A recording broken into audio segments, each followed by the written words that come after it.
மாண்புமிகு புரட்சி தலைவி அம்மா அவர்கள் 2011 முதலமைச்சராக பொறுப்பேற்ற பிறகுதான் தமிழகத்திலே அரசு கலைக்கல்லூரிகளின் எண்ணிக்கை அதிக அளவில் உயர்த்தப்பட்டது. அம்மா அவர்கள் 11 தொடங்கி 16 வரை முதலமைச்சராக இருந்தார்கள். அதற்கு பிறகு மீண்டும் 2017 பிப்ரவரி 14 மாண்புமிகு அண்ணன் எடப்பாடியார் அவர்கள் முதலமைச்சராக பொறுப்பேற்று அவர்கள் 4 ஆண்டுகள் ஆக மொத்தம் 10 ஆண்டுகளில் அனைத்து இந்திய அண்ணா திராவிட முன்னேற்ற கழக ஆட்சியில் 50க்கும் மேற்பட்ட அரசு கலைக்கல்லூரிகள் துவங்கப்பட்டது.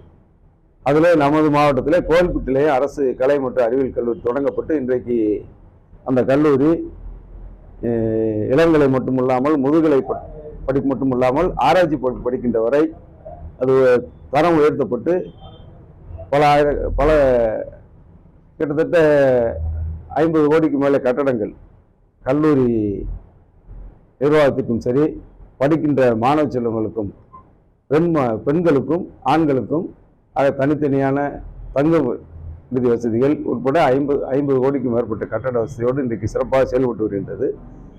அது மட்டும் இல்லாமல் மாண்புமிகு அண்ணன் எடப்பாடியார் அவர்கள் 2020ஆம் ஆண்டு தமிழகத்தில் உள்ள பல்கலைக்கழக உறுப்பு கல்லூரிகளாக செயல்பட்டு வந்த 41 கல்லூரிகளை ஒரே அரசாணையில்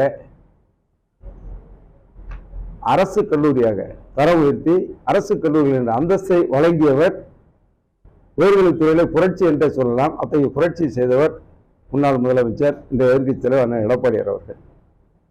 அந்த அடிப்படையில் தான் இங்கே உள்ள சங்கரங்கோயிலில் உள்ள உறுப்பு கல்லூரியாக இருக்கட்டும், இங்கே நம்ம நாகலாபுரம் உறுப்பு கல்லூரி, நாகம்பட்டியில் இங்கே வருகின்ற உறுப்பு கல்லூரி, இந்த கல்லூரிகளெல்லாம் அரசு கல்லூரி என்ற அந்தஸ்தை பெற்றது. அந்த நேரத்தில் மாண்புமிகு அம்மாவர்கள் ஆட்சி காலத்தில் தான் இந்த கௌரவ விரிவுரையாளர்கள் கெஸ்ட் லெக்சர் என்று சொல்லப்படுகின்ற நிலையில் பணியில் அமர்த்தப்பட்டார்கள். மாணவர்களுடைய கல்வி தரத்திற்கு போதிய ஆசிரியர்கள் வேண்டும் என்ற எண்ணத்தின் அடிப்படையில் கிட்டத்தட்ட 4300 ஆசிரியர் 7300 கௌரவ ஆசிரியர்கள் நியமிக்கப்பட்டார்கள். அவர்களுடைய தரவுகளை எல்லாம் வாங்கி 2021ஆம் ஆண்டு கடைசி பட்ஜெட் கூட்டத்தொடரில் அறிவிக்கப்பட்டு அனைத்து தரவுகளை வாங்கி அவர்களை பணி நிரந்தரமாக்க வேண்டும் என்ற நிலைப்பாட்டை செய்கின்ற நேரத்தில் தேர்தல் நடைபெற்றது. தேர்தலுக்கு பிறகு ஆட்சி மாற்றம் ஏற்பட்டது. ஆனால் அந்த ஆட்சி மாற்றத்துக்கு முன்பாகவே திராவிட முன்னேற்ற கழகத்தின் 520 போலியான வாக்குறுதிகளிலே 143வது வாக்குறுதி இன்றைக்கு போலியான வாக்குறுதி என்று நிரூபிக்கப்பட்டு விட்டது. அந்த 143வது வாக்குறுதியில் அவர்கள் தேர்தல் வாக்குறுதியை அளித்திருக்கின்றார்கள். இன்றைக்கு ஆட்சி நிறைவு பெறுகின்ற நிலையில் இருக்கின்றது. 143வது வாக்குறுதி என்னவென்று சொன்னால், அனைத்து கௌரவ விரிவுரையாளர்களும் விரைவில் நிரந்தரமாக்கப்படும். எங்கள் ஆட்சி வந்தால், நாங்கள் ஆட்சிக்கு வந்தால், ஆட்சி மாற்றம் ஏற்பட்டவுடன் பணி நிரந்தரமாக்கப்படுவார்கள், அரசு நிர்ணயித்த ஊதியம் வழங்கப்படும் என்ற உத்தரவாதத்தை நாங்கள் சொல்லவில்லை.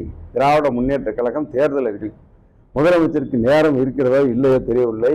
முதலமைச்சர் திருப்பி அவருடைய தேர்தல் அறிக்கை படித்து பார்த்தால் நன்றாக இருக்கும். 143வது தேர்தல் அறிக்கையில் சொன்னதை நிறைவேற்றாமல் 4 ஆண்டுகளை கழித்துவிட்டு இன்றைக்கு 4 ஆண்டுகள் பொறுத்து பார்த்து இன்றைக்கு தமிழக தழுவிய நிலையில் அனைத்து கௌரவ விரிவுரையாளர்களும் அவருடைய கோரிக்கைகளை வலியுறுத்தி உள்ளிருப்பு போராட்டம் செய்து வருகிறார். மாணவருடைய அந்த நிலையிலும் அந்த கௌரவ விரிவுரையாளர்களை நாம் பாராட்ட வேண்டும். மாணவருடைய கல்வி கெட்டு போகக்கூடாது, கல்விக்கு இடையூறு வரக்கூடாது என்ற நல்லெண்ணத்தின் அடிப்படையில் அவர்கள் உள்ளிருப்பு போராட்டம் நடத்துகின்றார்கள்.